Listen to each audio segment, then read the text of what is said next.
together with today's tip.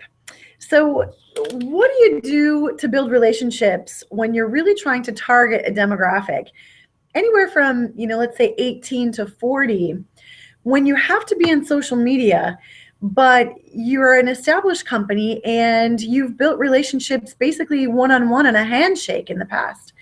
What do you do? How do you keep your 18 to 40-year-olds engaged and building those relationships in digital media? Well, one of the great ways, of course, is what we're doing right now here today. It's called video. So we're doing a Google Hangout today, which is attached to our YouTube account.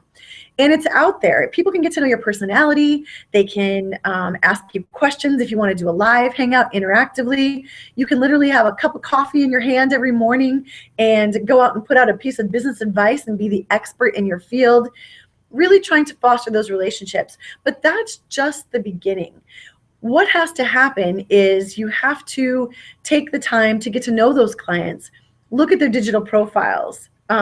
If they love a particular kind of chocolate and you notice it's their birthday and you're really trying to woo them, or they're an existing great account, send them a little something. Put a personal note in the mail.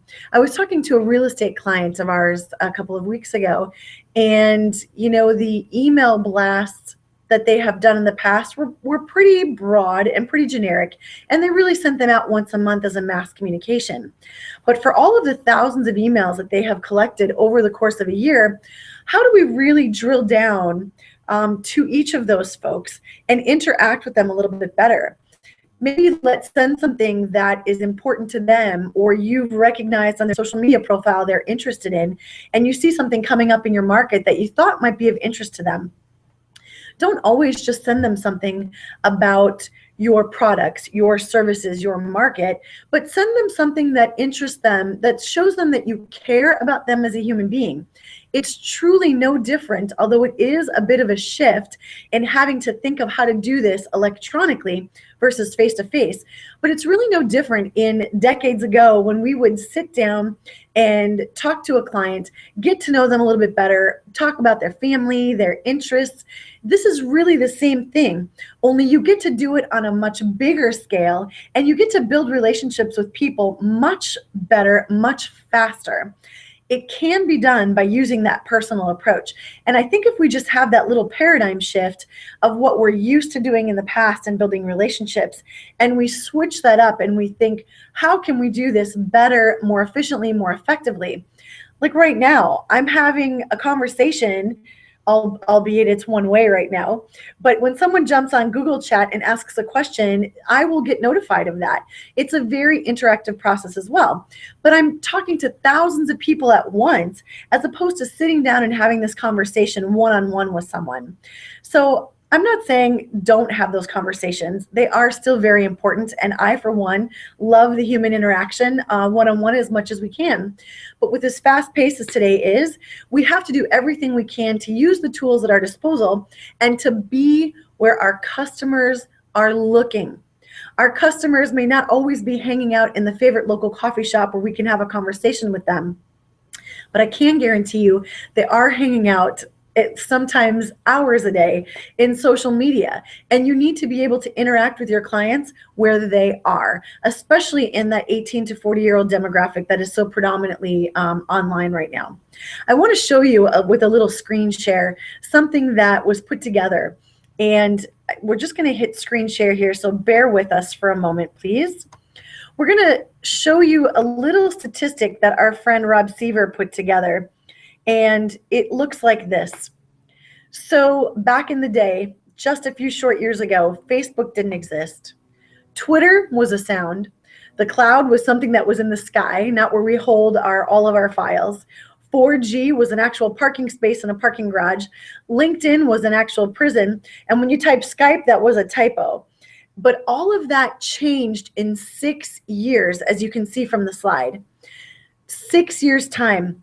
Now, an interesting statistic that I read the other day was that people actually, and we're going to stop sharing real quick here, people actually have not changed their marketing and sales overall in almost 40 years. Yet in 6 to 7 years time right now, the way people think, the way we process information, the way we get information, and the way we are communicating in this digital age has changed completely and turned everything upside down.